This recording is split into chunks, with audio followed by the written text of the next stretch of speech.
Al rector de la Universidad de la República, Héctor Cancela, bienvenido, un gusto recibirte en Palabras Cruzadas. Buenas tardes, muchas gracias por la invitación. Bueno, empezó el año lectivo, pero a la vez estuviste en China, fue parte de la delegación oficial, una delegación muy numerosa, también evidentemente muy importante para nuestro país.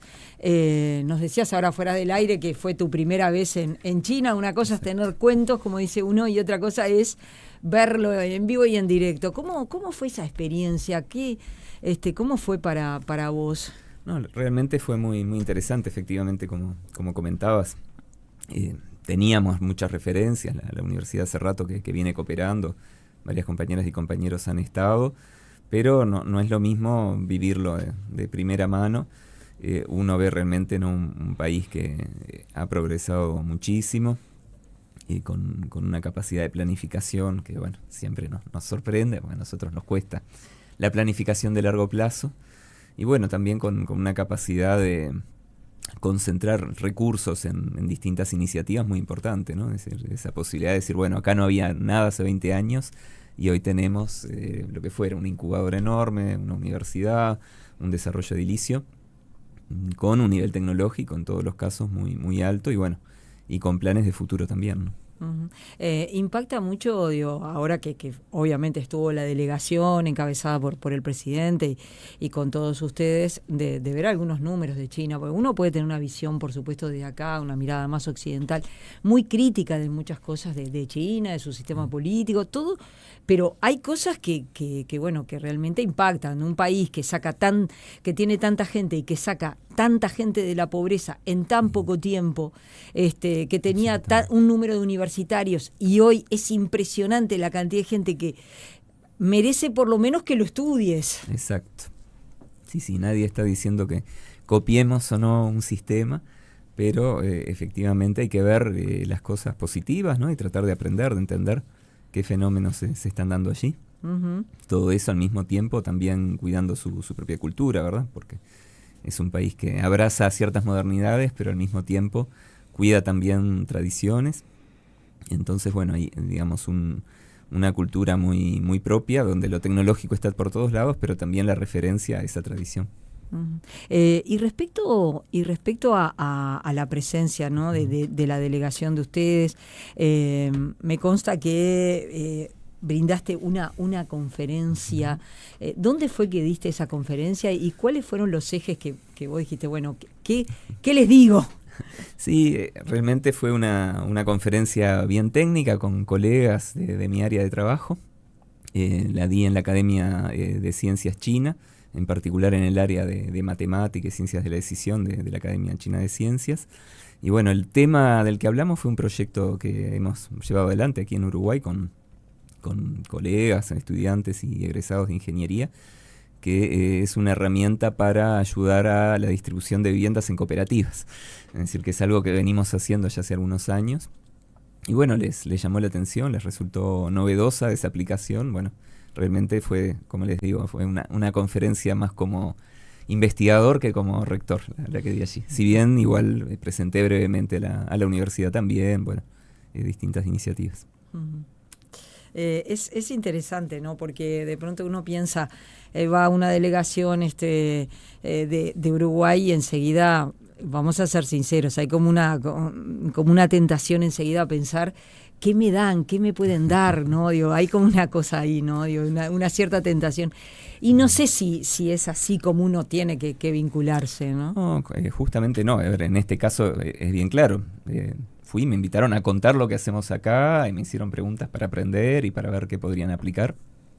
Por supuesto también a mí me interesa lo que se estaba haciendo allá por parte de los colegas, ¿no? Hablando estrictamente a nivel científico.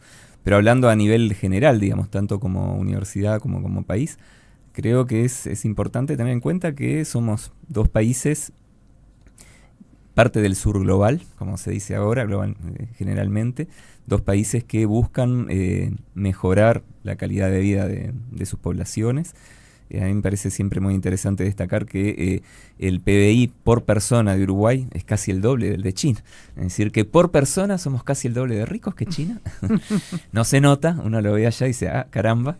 evidentemente hay otra distribución también de la riqueza, otra organización. Claramente la escala es muy distinta también, ¿verdad? Es decir, como país, un país tan inmenso, tiene posibilidad de concentrar recursos de forma que nosotros a veces no podemos. Pero en el vínculo creo que es un vínculo de ganar-ganar, ¿verdad? No es un vínculo de pedirle a China que nos dé algo, como tampoco China nos pide que nosotros vayamos a hacer beneficencia. Uh-huh. Toda la vinculación se basa en un marco de horizontalidad, respeto mutuo y de buscar las oportunidades de ganar-ganar, ¿verdad? Donde qué puede aportar cada una de las partes para tener un beneficio conjunto, mutuo. Ahora, a nivel general, ¿no? Uh-huh. ¿Qué lugar llegaste a ver que está ocupando hoy la tecnología, por ejemplo, ¿no? Porque bueno, acá tenemos un montón de desafíos, lo hemos hablado contigo, que está pasando con la inteligencia artificial, por ejemplo, ¿no? Pero allá, ¿cómo lo viste eso? Bueno, ya yo creo que quizás la diferencia es la velocidad y la intensidad con que han adoptado la tecnología y la están desarrollando, ¿verdad? Es decir, ellos ya no son solo tomadores de tecnología, sino que son desarrolladores netos. Por ejemplo, bueno, visitamos uno de los sitios de Huawei, no el único, y en un centro tecnológico de investigación de desarrollo, donde trabajan 30.000 personas. 30.000. Donde tiene un mini tren interno para que la gente se mueva de un lado a otro. Y bueno, por supuesto, no es una empresa de las muchas, quizás, bueno, una de las más conocidas, que hacen ese desarrollo tecnológico. Pero al mismo tiempo está la inserción tecnológica. Yo contaba también, hay una de las varias universidades que visitamos, bueno, una de ellas nos contaban que si bien ellos no tenían facultad de ingeniería, de computación, no era su área, sin embargo, para los estudiantes de todas las carreras que ellos dictaban, obligatoriamente en el primer semestre tenían que tomar un curso de inteligencia artificial. O sea, no importaba si estudiaban Derecho, Turismo, no importaba el área. No importaba el área. Era la asignatura obligatoria, transversal, común para todas y todos los estudiantes de esa universidad. No digo que fueran todas, te pero marca lo que es lo que está pasando hoy en día. O sea, independientemente del área que estudiara, tenías esa materia. Exactamente. Y en definitiva es eso, ¿no? Es sabido, uno ya acá en Uruguay también pasa, pero allá es así, se paga en todos lados con el celular y es la forma de pago. Nadie se le ocurre andar con dinero en efectivo encima. Es el las aplicaciones, WeChat, ¿no? Es el WeChat que se usa el WeChat, el Alipay, bueno, claro. Con cualquiera de los dos se puede pagar con el celular. Ellos tienen alguna otra también que es más interna.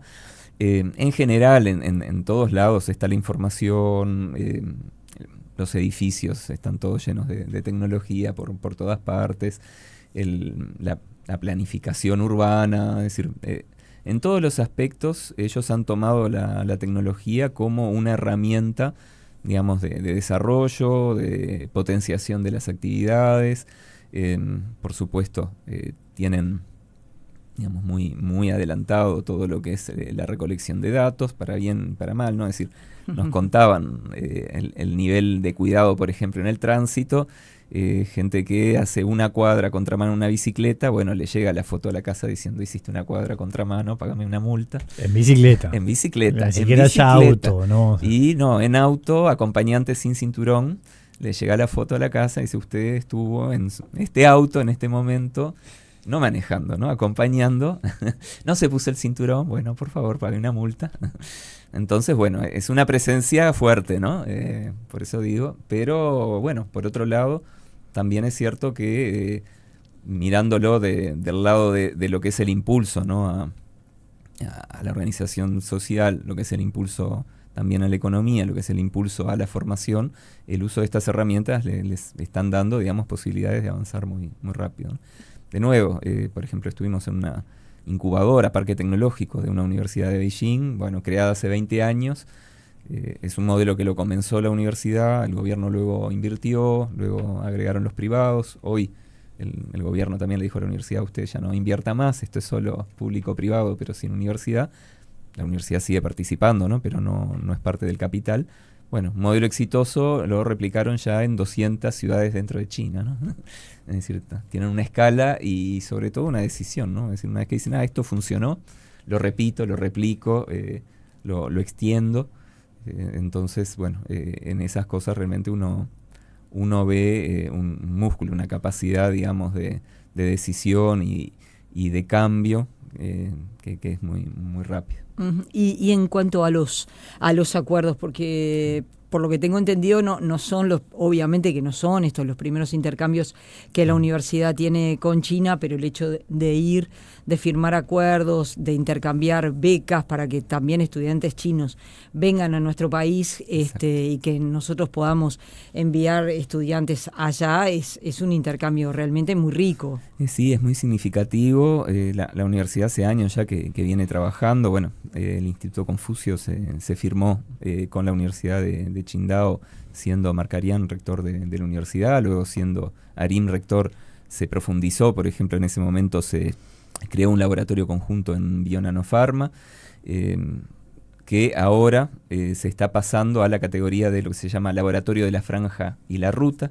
En China, se reconoce el estatus de laboratorios binacionales, pero luego hay una cierta cantidad, hoy 70 en toda China y se va a aumentar hasta 100, que se llaman laboratorios de la Franja y la Ruta, como un reconocimiento a que están insertos en una política nacional de vinculación de China con el resto del mundo. Y bueno, pasar esa categoría implica recibir más cantidad de fondos y posibilidad de ampliar las actividades.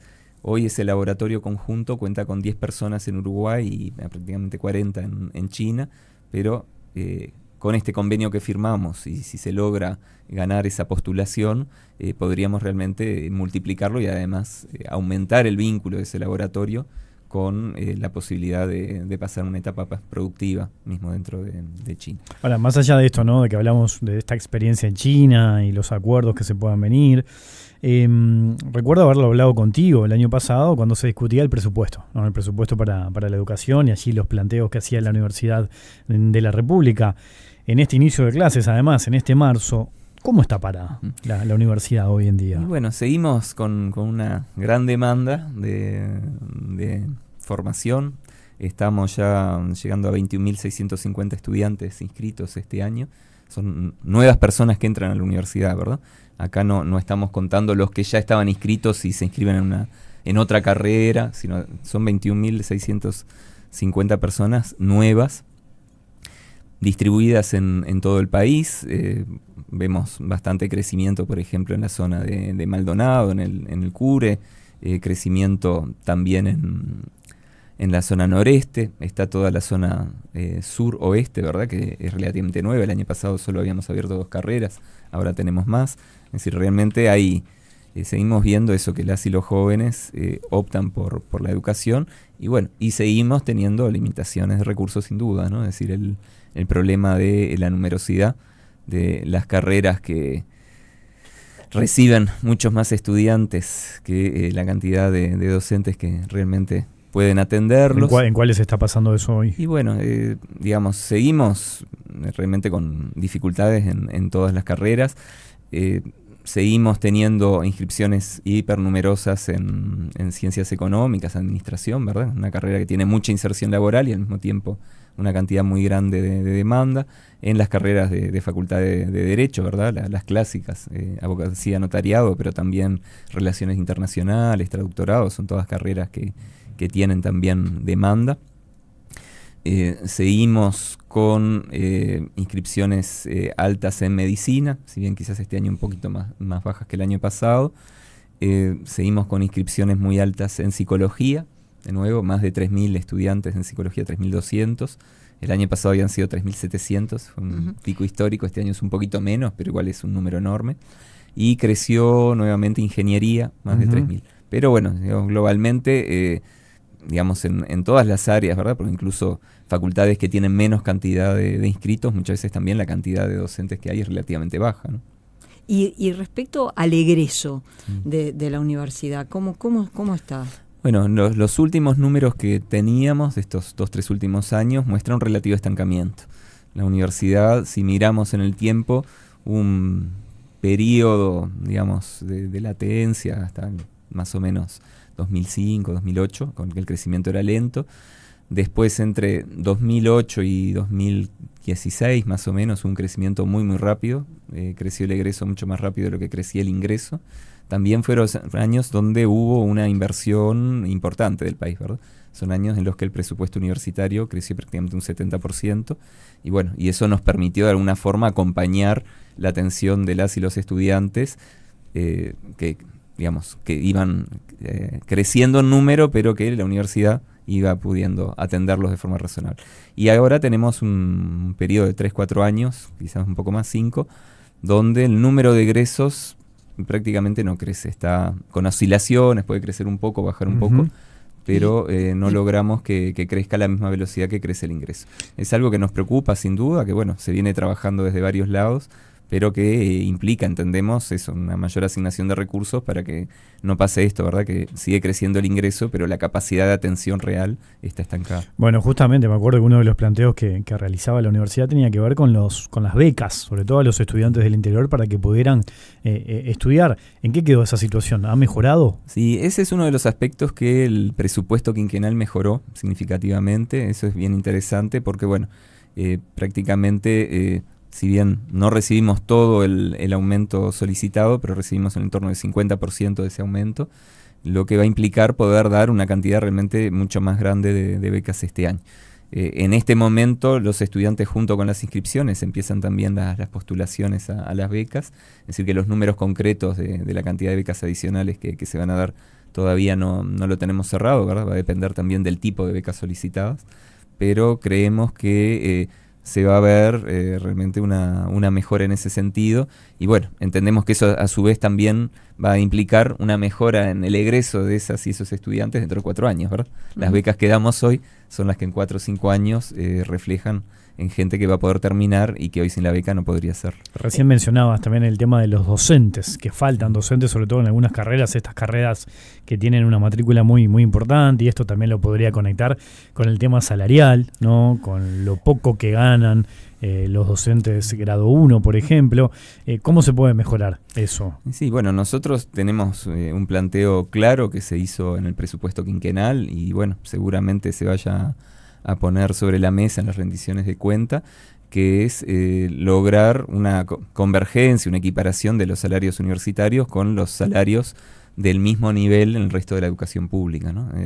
Las y los docentes grado 1 y 2 tienen salarios que están entre el 24 y el 50% más bajos que los pares en otros subsistemas. O sea, lo que pasa ahí, para que la gente lo sepa, es que los docentes eligen otra área, otro centro educativo y no la universidad, ¿no? Porque cobran más. Y digamos, ahí tenemos todo tipo de dificultades, pero una es esa, ¿verdad? Que hay muchos docentes directamente no les interesa presentarse a un concurso o se van una vez que lo obtienen, porque las diferencias salariales son muy grandes, ¿no? Y eso evidentemente... ¿Con quién son muy grandes? Y bueno, con el resto del sistema terciario público, es decir, con la UTEC y con formación docente, en ANEP. Se gana mejor en esos lugares que lo que se gana, Sí. Porque además que está Mucho en mejor. grado 1 es un salario, me acuerdo que vos lo dijiste, a mí me quedó sonando, un grado 1 en la universidad son 25.000 pesos. Sí, Algo de tenemos, eso. ahí está, tenemos el grado 1 estaba en 20.000, 22.000 y el grado 2 en 25. Hubo, dentro de los fondos que se recibieron, que son pequeños, se dio una mejora, prácticamente 2.000 pesos más por mes, no es mucho, pero bueno, de los fondos que recibió la universidad para mejora salarial, se optó una parte por concentrarla en los grados 1 y 2, es decir que hubo un fondo que era prácticamente un entorno, ahora no me acuerdo, era un 0,5%. Si se hubiera repartido entre todos los docentes de la universidad hubiera sido un 0,5% de aumento para todo el mundo, y se optó por concentrarlo en grados 1 y 2, que dependiendo de la franja, en particular los que tenían el peor salario por hora, que son los docentes que tienen entre 14 y 23 horas semanales, y bueno, en esa franja se mejoró algo que puede ser entre un 10-15% del salario para los de peor ingreso. ¿Alcanza? No. Pero bueno, es una muestra también que la universidad está dispuesta a hacer cosas un poco innovadoras, ¿verdad? En vez de decir simplemente repartimos entre todo el mundo, bueno, veamos quiénes son los que están en peor situación dentro de la universidad y los pocos recursos que tenemos, concentrémoslos en ese lugar. Uh-huh. Me preguntaba, ¿vos le atribuís todo a lo presupuestal el problema del egreso? ¿Está vinculado también con la forma de organizarse cada facultad? Sí, a ver, la universidad todos los años revisa y trata de mejorar planes de estudio, mecanismos de atención a los estudiantes. se revisan los contenidos. En muchos casos hemos llevado adelante en distintas facultades programas piloto, programas tanto para retención al ingreso, programas para fomento del egreso. Por supuesto que igual mucho queda por hacer ahí. A veces tiene que ver también con lo presupuestal, incluso hay cosas organizativas, ¿no? De repente hay carreras que los cursos son algunos en la mañana, otros en la tarde. Uno dice, bueno, ¿por qué no los podemos organizar? Y bueno, muchas veces son docentes de baja carga horaria que tienen otro trabajo fuera de la universidad y te dicen, bueno, yo puedo trabajarte, sí, por 10.000 pesos por mes o 6.000 pesos por mes, pero puedo ir a las 8 de la mañana o puedo ir a las 6 de la tarde. Ahí pesa el multiempleo también, ¿no? Claro, eso es clave, porque eso te lo iba a preguntar. Uno conoce estudiantes que te dice, lo que pasa es que yo tengo una materia de mañana, después tengo otra a mitad de la tarde, y eso me impide a mí mismo trabajar, y eso es una dificultad, es un problema. Pero vos decís que no es un problema de... Sí, no es solo que se ponen esos horarios por gusto, digamos. Nadie pone horarios tan dispersos para jorobar a los estudiantes. Algunas facultades que son más numerosas, si bien tienen pocos docentes para la cantidad de estudiantes, pero tienen suficientes docentes como para hacer varios turnos, ¿no? Por ejemplo, ingeniería. En ingeniería los cursos de primer año pueden hacerse o todos en la mañana, o todos en la tarde temprano, o todos en la nochecita. ¿Por qué? Porque estamos hablando de repente de eso, ¿no? De 2.000, 3.000 estudiantes.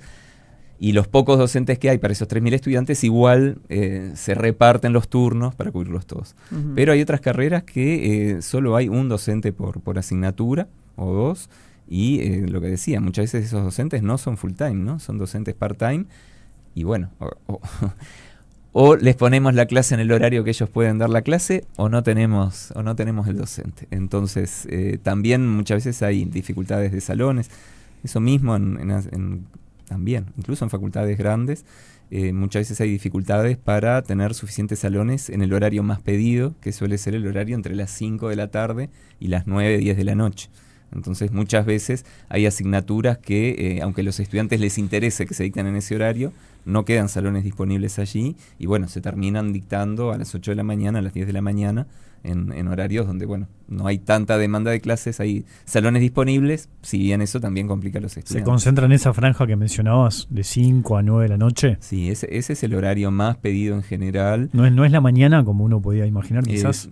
Sobre todo, digamos, a partir del segundo o tercer año, donde los estudiantes están trabajando, claro, piden, por ejemplo, todo lo que es electivas, los estudiantes preferirían en esos horarios. En el primer año puede ser un poco distinta la situación, porque en el primer año más del 80% de los estudiantes todavía no trabajan. Claro, muchos salen del liceo y son jóvenes. Del liceo, ¿no? Exacto. Pero pasa 1 o 2 años y ya la mayoría están trabajando. ¿Te parece buena idea esa que instrumenta China de poner en todas las carreras cursos de inteligencia artificial, o nosotros tenemos que resolver muchas cosas antes? Bueno, tenemos varias cosas para resolver. Yo creo que es una idea interesante el tener un conjunto de cursos básicos, generales. La universidad hace tiempo que viene discutiendo la posibilidad de tener ciclos iniciales optativos, aunque sea por áreas de conocimiento, no necesariamente idénticos para toda la universidad, pero sí para el área social por un lado, social y artística, para el área salud y para el área de tecnologías. Es una idea que tenemos implementada en el interior del país, que es un poco distinto, ¿verdad? Porque en general allí en un mismo centro universitario están los docentes de todas las disciplinas, y que en Montevideo, si bien se ha conversado hace mucho tiempo, todavía no se ha podido llevar adelante. El poder avanzar en esas ideas, evidentemente, permitiría innovaciones de ese estilo, ¿no? Es decir, si uno tiene un ciclo común, uno puede tratar de ver cuáles son las asignaturas que uno quisiera tener como transversales. Un oyente dice, necesitamos más grupos modo virtual. Sí, eso en distintas facultades, ¿verdad? Las modalidades de dictado van variando. Sin duda que yo creo que hay demanda tanto de presencial como de virtual. Yo no sé qué facultad exactamente el oyente se está refiriendo, pero bueno, en todos lados siempre tenemos la necesidad de más atención a los estudiantes, de más horarios, de más cupos. En los casos que asignaturas se dictan en forma virtual, también está ese reclamo. Acá Paula, un oyente, que incluso comparte su gráfica con los horarios y los días, que es bastante complejo, que estudia arquitectura plantea eso, ¿no? De que hay clases que podrían ser virtuales, que quizás se podría ajustar de esa manera, ¿no? Sí, nosotros en la universidad trabajamos, ¿verdad?, en gran medida respetando, en eso sí, la libertad de cátedra docente, ¿verdad?, y la organización de cada facultad. Muchas asignaturas, muchas no, todas las asignaturas, el equipo docente hace una propuesta a su consejo de cuál es la modalidad de dictado y la modalidad de evaluación. Entonces no hay una respuesta única para eso, ¿verdad? Yo dicto cursos completamente virtuales, pero también dicto otros que son completamente presenciales. Entonces no puedo decir que hay una modalidad que sea la buena para todas las asignaturas. Entonces ahí ya, de nuevo, no puedo opinar sobre una asignatura específica. Entiendo. Recuerdo que el año pasado dijiste algo que me quedé pensando, de que la inteligencia artificial, está mal decir que es inteligencia artificial, sí, porque no es inteligencia artificial. Sigue siendo una etiqueta. Si bien hay muchos avances, pero sigue siendo una etiqueta. Seguimos sin tener inteligencia artificial, si bien, bueno, es una buena etiqueta para vende mucho. Ojo, no es nueva, ¿no? Es una etiqueta que se inventó en los años 60 y en ese momento vendió, en los años 80 vendió, ahora en los 2020 vuelve a vender. Sigue vendiendo, y tal como no había inteligencia artificial en los 60 y no la había en los 80, hoy todavía no la hay. Pero es capaz que puede... Si bien hay cada vez más cosas, ¿no? Sí, pero podemos llegar a esa definición que se ajuste a la realidad. Y que bueno, eso sigue siendo un motivo de debate. Vos le contamos a los oyentes, sí. Vos decís que lo que hace es, bueno, recopilar datos que ya existen, ¿no? Sí. Más o menos a grandes rasgos es lo que hace, que eso está lejos de ser una inteligencia. Claro. Bajo la etiqueta inteligencia artificial se agrupan técnicas muy distintas, ¿verdad? De distinta naturaleza y de alguna forma que nacieron en momentos diferentes. Hoy lo que tenemos más a la vista es el uso de los modelos generativos de lenguaje, ¿verdad?, que son una variante de las redes neuronales. Las redes neuronales artificiales, de nuevo, inventadas en los años 60, es decir, inventadas hace mucho tiempo, pero que hoy, por la potencia de cómputo disponible, que es mucho más grande, por la cantidad de memoria disponible, que es mayor, y por la cantidad de datos recopilados, permiten hacer entrenamientos que en los años 60 no se soñaban. En particular, los modelos generativos de lenguaje justamente lo que hacen es elegir al azar una próxima palabra o un próximo componente de una imagen. Entonces, algo que simplemente sortea, elige al azar la próxima palabra que va a decir, parece muy difícil decir que es inteligente. ¿Cuál es la gracia? ¿Cómo hacen ese sorteo al azar? Lo hacen un sorteo que es al azar, pero con una distribución de probabilidad, dándole más probabilidad a las palabras que encuentran juntas más frecuentemente en todos los textos de los que se entrenan. Así que en definitiva, ¿no?, si le damos 10.000 libros, es como que leyera esos 10.000 libros y viera, por ejemplo, después de cuál es la palabra que sigue más seguido. Después de la será lluvia, será calle, será coche, pero no va a ser árbol.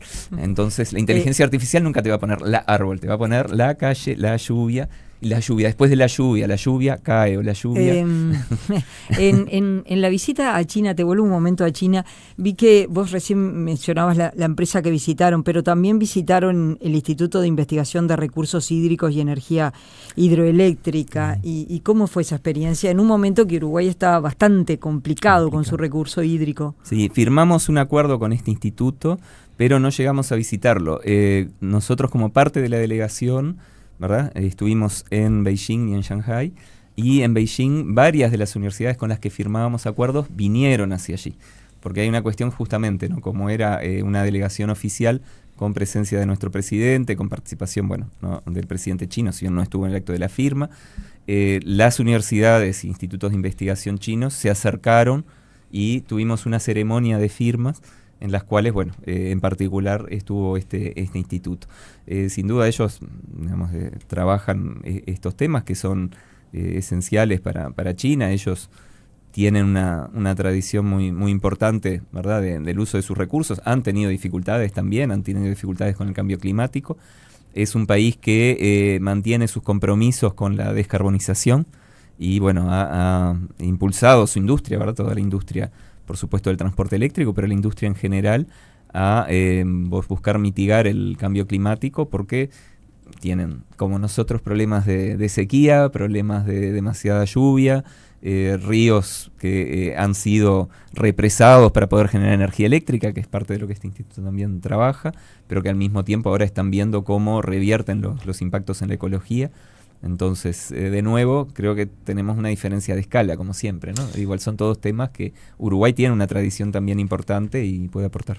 Héctor Cancela, rector de la Universidad de la República, muchas gracias por tu participación esta tarde en Palabras Cruzadas. Muchísimas gracias a ustedes.